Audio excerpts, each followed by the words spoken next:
Good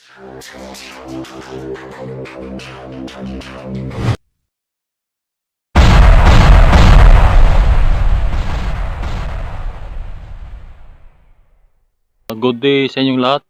Welcome sa ating channel, ang RC Radiogenics. So ito yung magiging content natin guys, yung liti natin. Balak ko kasi nito na gagamitin. So meron kasi mga sira. Actually guys, umaandar siya. Pero ang problema ko nito ay hard start.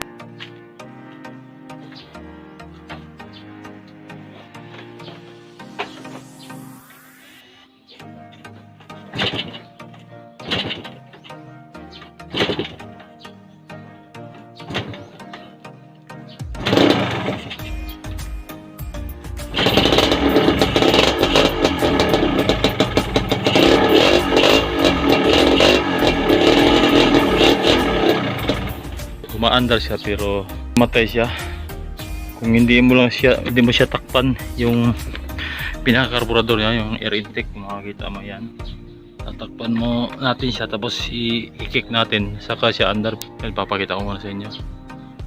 Yan, ito ay DT Yamaha 1. Hindi lang siya talaga nagagamit.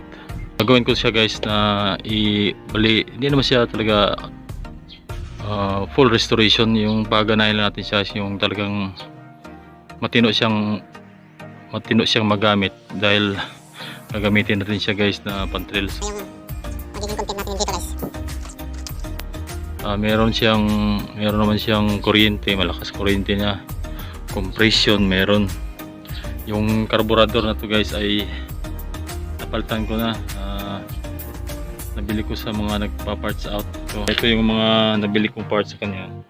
Actually kanina ko ito nabili, pinuntan ko. Yan, ito yung red valve. Yan, ayusin natin siya guys, tapos isasalpak natin siya.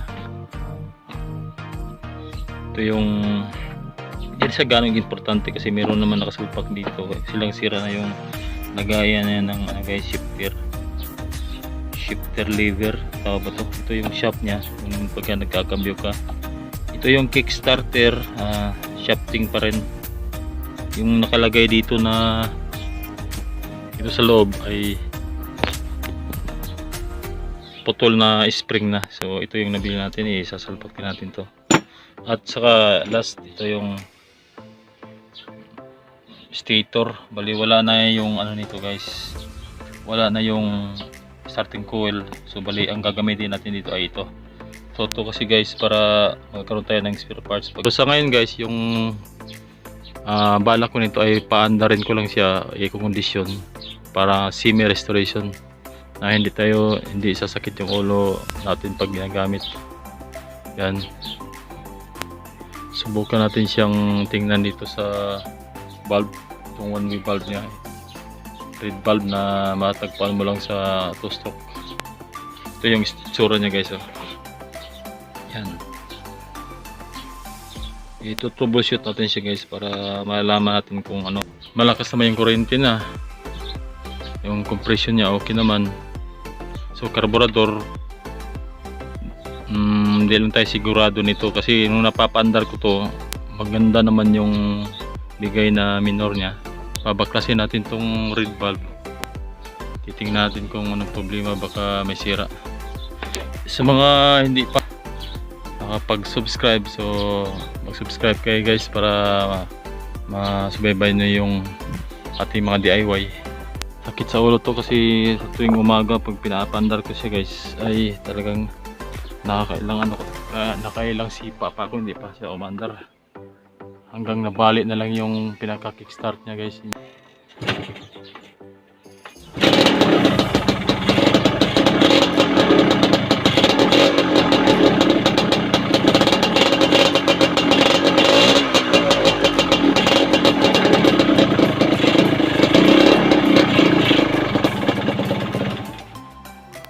Ayan guys, bago natin siya baklasin guys, ito muna yung gagawin natin kasi para mat-testing din natin to. Yan, dapat daw dito sa mga petals guys, itong makita nyo maninipis na flappers. dapat wala siyang singaw, yung close fit talaga siya. So dito napapansin ko guys, meron siyang siwang. Yan, napapansin yan. Yan, sa iba wala naman. Yan, yan ang gagawin natin guys. Dapat nakalapat yan pareho. Nagkukos ng ano yan na hindi siya stable yung andar niya, yung kanina na napansin nyo. Yung gagawin natin to, napansin nyo yan. Saka natin isasalpak dito. Ito mo natin gagawin guys. Ito na guys, mapaklasin natin siya. Yan, laki ng siwang dito sa banda guys, ang may malaking siwang. So kaya natin tanggalan mo natin itong part na to.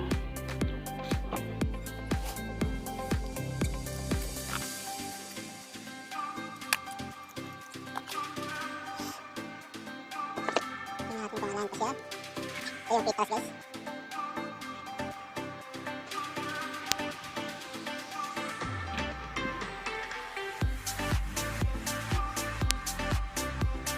Akala ko nawala na itong dalawang screw na to. So ingatan natin to guys, dahil kung nawala to, tiyak mahirapan tayong maghanap nito.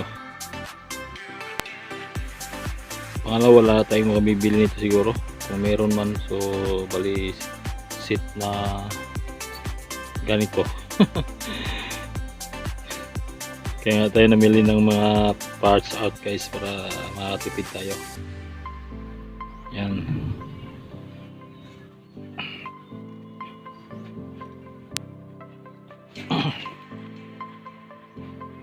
Mayroon na siyang mga oka dito guys, so yung gagawin natin dito.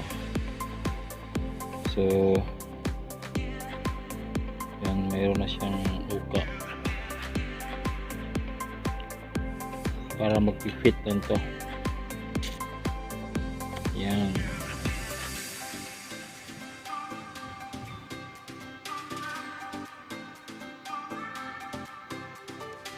So balututin natin yung konti ito guys sa bandang dito, para tingnan natin kung mag-fit siya.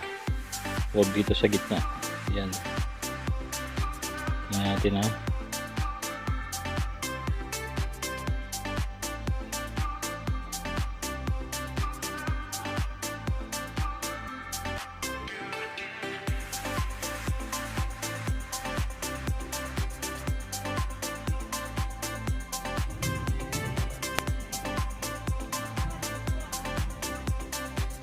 Meron namang nabibiling ganito guys, pero mas maganda to guys, dahil ito yung pinaka original niya guys. Hanggat kaya pa nating ayusin guys, ayusin natin. Pwede pa yung parts, para hindi tayo nang gumastos ng, hindi tayo, i-minimal lang natin yung gastos natin dito guys. Yan, meron siyang balok ng konti. Yan. Tapos dito gagawin natin, ito ay siguro isa-sander natin siya guys dito, para mag-fit talaga. Ito yung gagamitin natin. Yan, ito yung part ng yun ko, parang DVD player. Diskarte lang yan guys. Yan. Saka sandpaper. Ano bang kanto? 800. So bali 800 lang yung available natin guys. So, mas maganda siguro 1,000, pero ito lang yung available natin guys. Yan. Gagawin natin dito, ganun. Kiss. Oops. Ayan, lapat na lapat siya guys. Tapos dandahan lang. Ayan. Para magpantay talaga siya guys. Parang di rin siya pantay rito sa baba.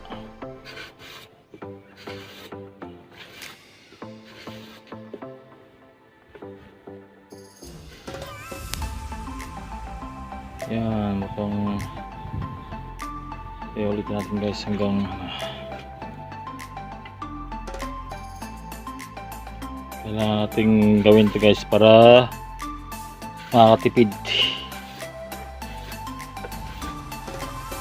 Ba't tayo magpapalit ng pyesa kung pwede naman?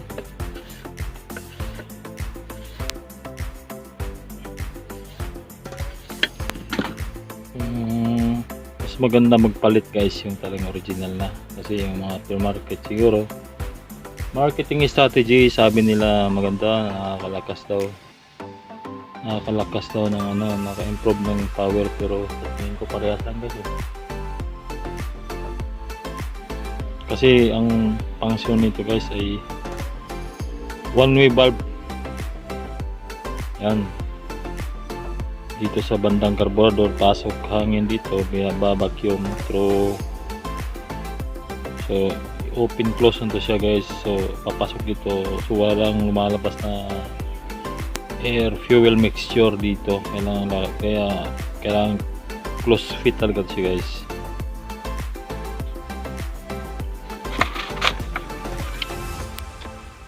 Comment lang guys sa baba guys kung tama ba tong, kung may mga idea kayo dito guys, dahil ang idea ko lang ay parang sarili ko lang na ano, theory.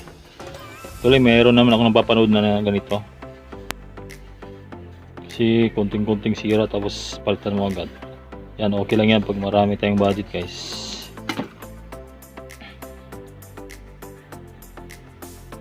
Uy, subukan natin guys.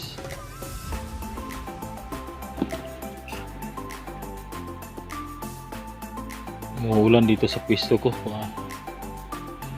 Yeah. Mabasa tayo nito.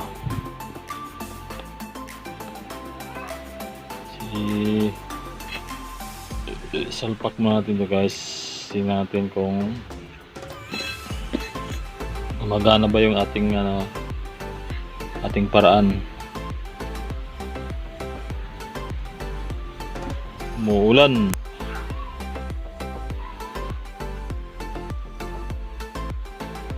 Mga screw.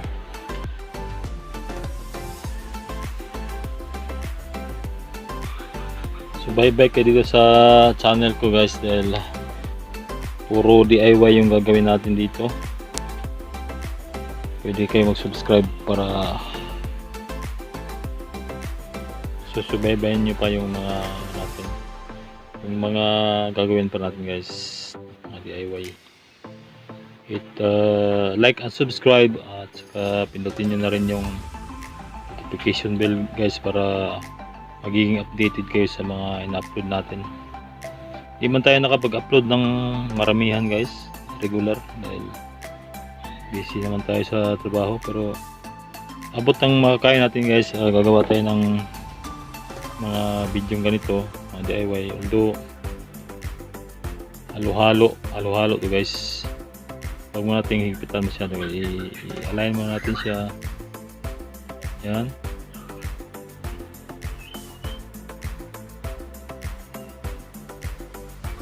Align natin siya, align. Hawakan nyo dyan. Tapos higpit.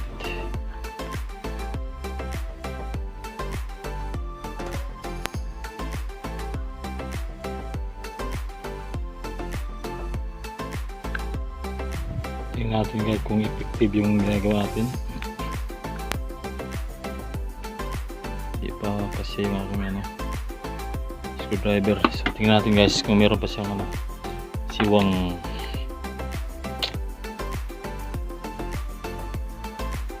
Ayun, perfect. Wala na guys, so wala ka na makita. Ayan. Okay.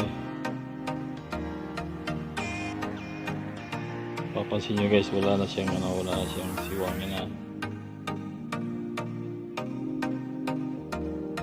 Ayan. Mukhang gumagana. So i-secure natin siyang palitan ng screwdriver, dahil hindi siya baka masira yung Kailangan tamang-tama yung screwdriver na gagamitin natin guys, kasi pag maliit tapos mission malaki baka sisirain na nito yung ano niya. Kaya ka-screw.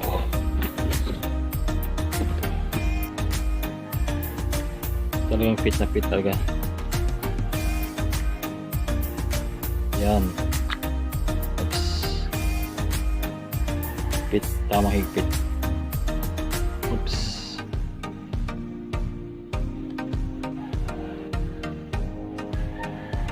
Yan. Tingnan natin ulit guys. Wala. Sa kabila guys, parang wala na akong nakitang singaw. Ayan, mayroon pala. Yan, mapapansin nyo. Ayan, yan guys. Yan.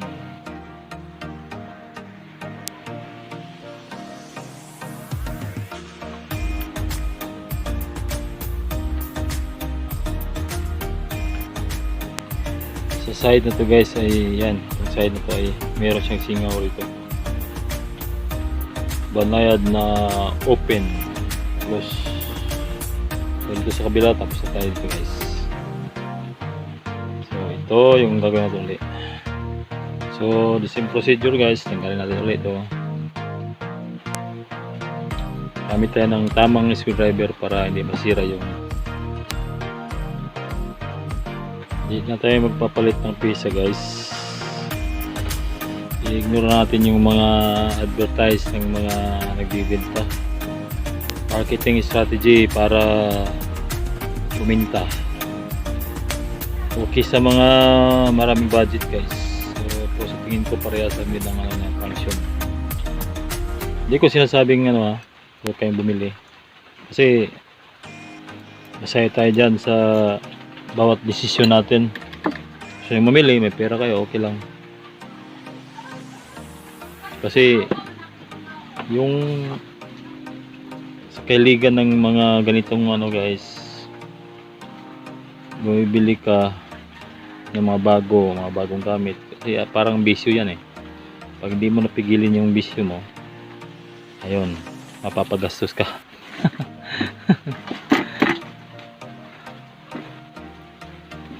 Sa atin guys, hindi ko naman sinasabing huwag kayong bumili guys. Pag okay naman yan, pag may pera,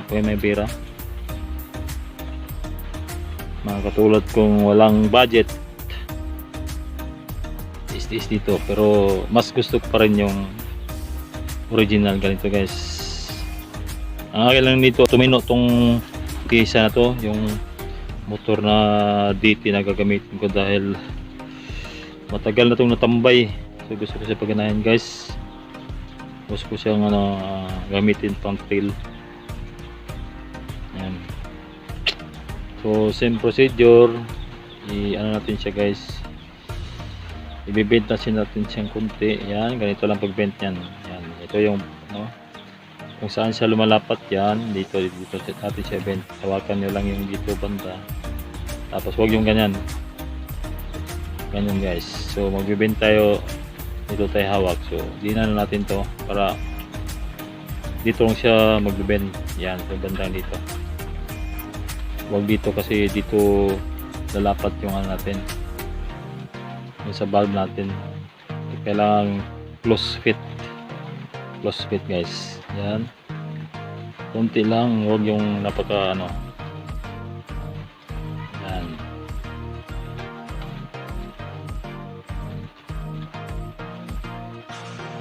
Katagalan kasi pagka ganito ginagamit mo, magkaroon talaga siya ng naging paliti na siya guys. Sumobra. Yan.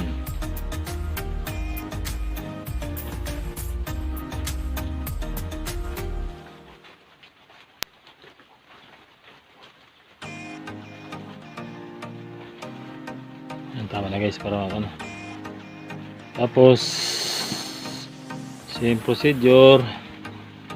Yan, natin siya guys, lilihan natin siya ulit guys. Dandahan lang yung guys, yung agod niya. Isang stroke, isang stroke lang, huwag natin ganun. Huwag natin ganun lang, isang stroke lang. Tapos sabay diin sa gitna, sabay ganun.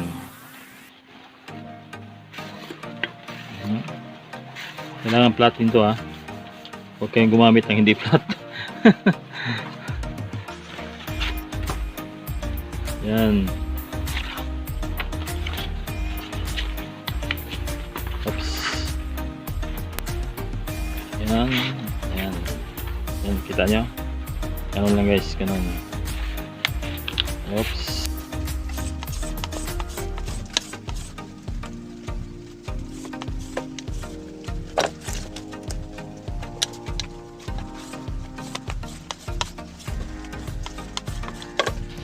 Yan guys, tapos sa kabila. So, umipat tayo ng pwesto na. Dahil maulan. Yan. Punasan siya guys. Yan. Ulit natin.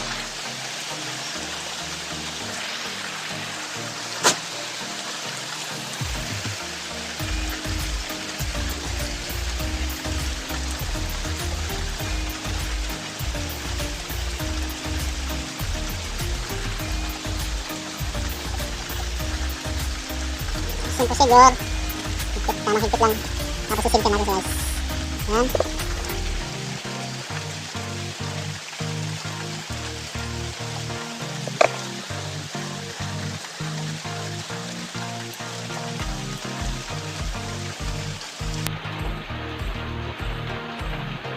Merong nabibili dito sa online nito guys na mamurahin.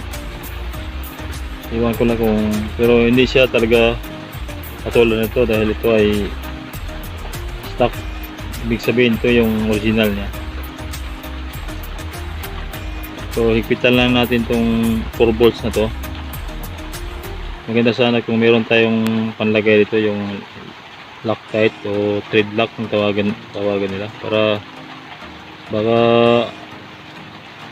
iwasan nating mahulog sa makina sa loob, baka magka-problema pa. Yan, yung 4 na bolt na to, tamang higpit.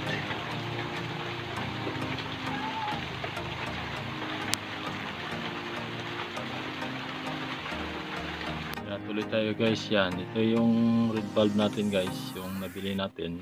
Ayos na, wala nang kasiwang-siwang. So para mapatunayan kung effective yung ginagawa natin, ititesting natin ito guys. So yan, yung isang part na kasama dito sa pagbili ko, ganon. Ito yun, kung saan nakalagay yung carburetor. Yan, huwag na natin itong ilagay kasi meron siyang hose dito.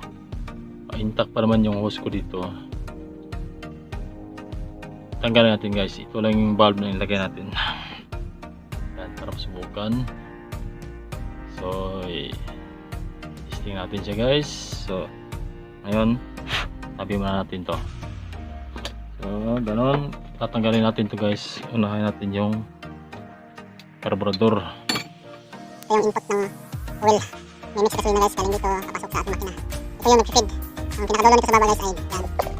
Dito yung pump, oil pump capacity to. Tuti ito guys ha. Ang tuti ay nandito, ang tuti pump ay nandito sa loob. Bubugan na rito sabay ng paandar, paghigop o vacuum system ng makina. So sasuplayan niya ito ng oil para lubrication. Sa makina na ito guys, tuti ay 600 ml lang siya. So ang yan ang isa lang niya yung cut housing dito sa banda. Pero yung talagang naglubricate sa piston niya guys, sa ilalim ng piston niya ay itong tuti, air fuel mixture sama yung tuti. Ayos, marino. So ngayon, tatanggalin siya guys, tatanggalin natin yung hose ng tuti pump. Ano yung maganda kong screwdriver. Para hindi tayo makasira. Napakamahal ng mga pisa nito. Pag may nasira dito, sigurado sasakit yung ating ulo dahil sa mahal. Yan guys, ubutin natin, dahan-dahan lang. Swerte natin, nakakuha pa tayo ng original na tawag dito, carburetor. Karamihan ginagamit ngayon ay for replacement na. Kahit pa paano guys, parang gusto ko pa rin yung original talaga. Hanggat gumagana pa naman siya, talagang the best. Yan, ibitin lang natin siya guys, huwag natin tanggalin lahat. Tapos yung sunod nito ay yung manifold. Ito yung manifold guys, ito yung tatanggalin. Ito yun manifold. Ito yan siya guys. Tanggalin natin gamit Ayan, Gis. Kaliwa. Ang tanggal yan. Kabila. So, dito natin. Spot natin ito sa banda guys. Para hindi tayo. Ayan, kapaan na yan. Ayan. Kabila. Susubukan natin itong ating bagong gawa. At saka para makita rin natin guys kung talagang tama yung hinala natin guys na problema. Ito na yung pin valve na galing dyan guys. Parang may kinakabahan ako guys, para namang wala naman siyang problema.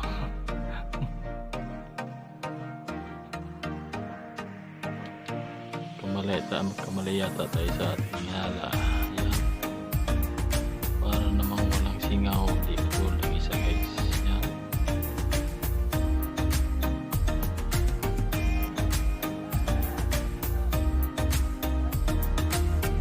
Parang pinakabahan ako guys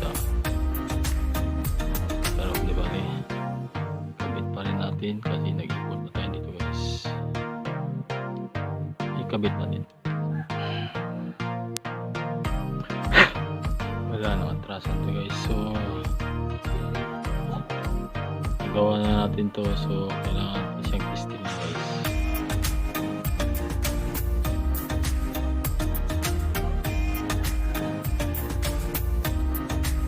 Testing pa rin natin siya kahit parang yung original niya guys ay wala namang problema. Isa pang problema guys, ano ba naman tong nabili nating gasket. Tingnan nyo, DT125A complete set. Overhauling gasket siya guys, pero tingnan natin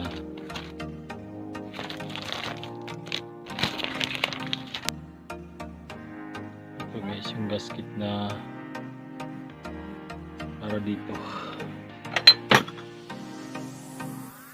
Ayan, tingnan nyo guys. Anak ng tipaklong, hindi kasya. Ano kayong DT to? Nakalagay DT125A complete set, pero hindi siya kasya. Ayan, ang layo ng yung mga butas nyo guys. Yan, kahit puli-pulik pa rin mo.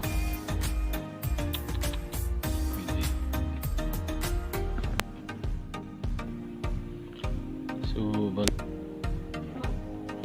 lagyan naman natin siya ng takip guys, para yung pagkikiskisa natin na lumang gasket ay hindi pumapasok sa loob. Yan.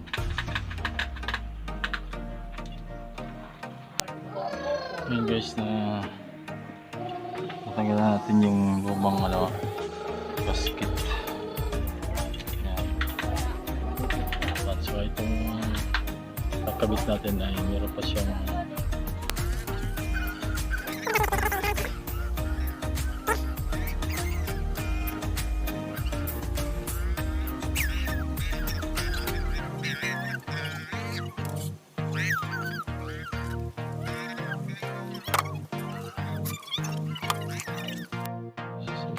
guys, yan.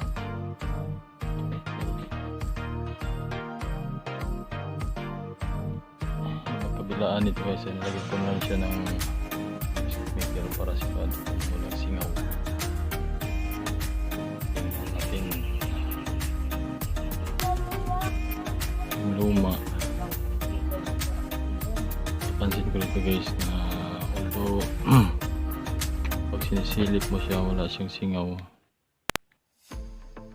sabihin wala siyang, hindi siya buka. Kung tingnan mo walang ilaw makita mo, pero pag hihipan mo siya guys, ayan, kita mo na hindi siya balance dito sa dalawang petals guys. Sa apat na petals ay merong isa rito na buka pag hinipan mo siya. So yun talaga, yun siguro yung problema niya guys. Pero yung isang kinabit natin ay crossfit yan guys, naayos na natin ito. Tingnan pa rin natin ulit.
guys, umaandar na siya.